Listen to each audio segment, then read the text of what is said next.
shut the bike down for the end of the day. And so I'm gonna, okay, I got resistance there, decompressor, wheeze and a hiss. Check the switch, looks good. We're good to go. Okay. So shutdown is very basic. Yeah. Yeah. It's the startup. Kill This isn't my switch. late to the meeting bike. No, Yeah. you want to give yourself an extra 3 to 5 minutes if Okay. you're going to take this one. Kill switch, obviously, this will drive you crazy if you bump it by mistake, because then you'll try to, it won't start, Yeah. and then you realize, oh, the kill switch is on. Yeah. Okay, another weird thing, you'll definitely want to see this. This lever right here. This is the neutral finder. Yeah, Okay. it's the only bike I ever heard of that has a neutral finder. Yeah. You don't need to use it, it's a nice to have.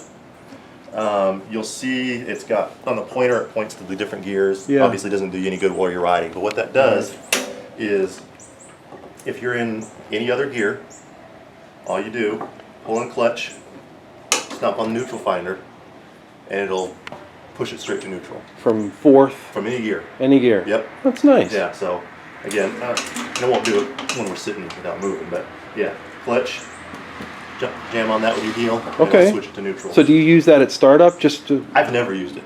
Oh, I don't know okay. why it's on there. Some people maybe like it. Yeah. It may have been more useful when the gear shift was on the other side, maybe. Oh. Maybe with the right side gear shift, maybe it was easier than doing this with your toe. You could just reach up and jam it. Yeah. I've never used it. Okay. Speaking of neutral, there is a false neutral between second and third. Okay. So you want to do a real firm shift going from 2 to 3. Otherwise, it'll fall into that false neutral. One down, And then three up. Yeah, Yep. exactly. Yep, normal shift pattern. But if you miss that second to third, it'll go into that false neutral, and you roll on the gas, and it'll go. And you're like, oh shoot, I missed this shift. So Yeah. clutch, shift, there it is. Okay. I think those are all the gotchas that are different from a normal bike. We talked about the decompressor. Yeah. And that's it as far as there is no oil light. I think the book actually states that if there's oil in the tank, then it has oil pressure. Okay.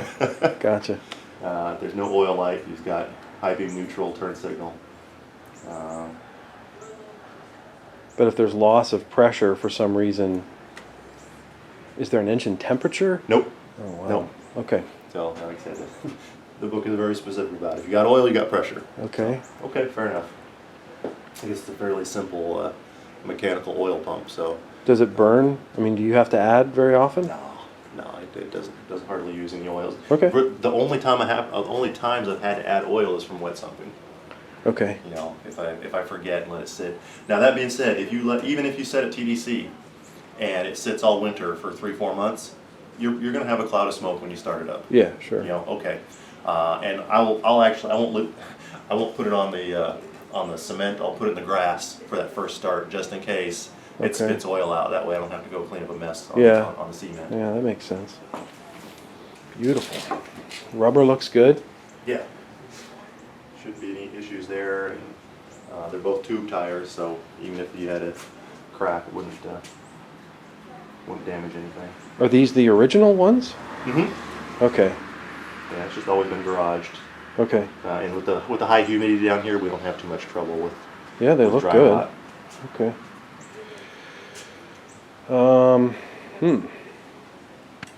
Okay. And the cylinder head, this rubber coupling here, Yeah. because it sits right on the cylinder head, it does suffer from dry rot and cracking. Okay. If you get the tiniest little crack in this, it's going to suck air in, and it's going to make it impossible to set the idle.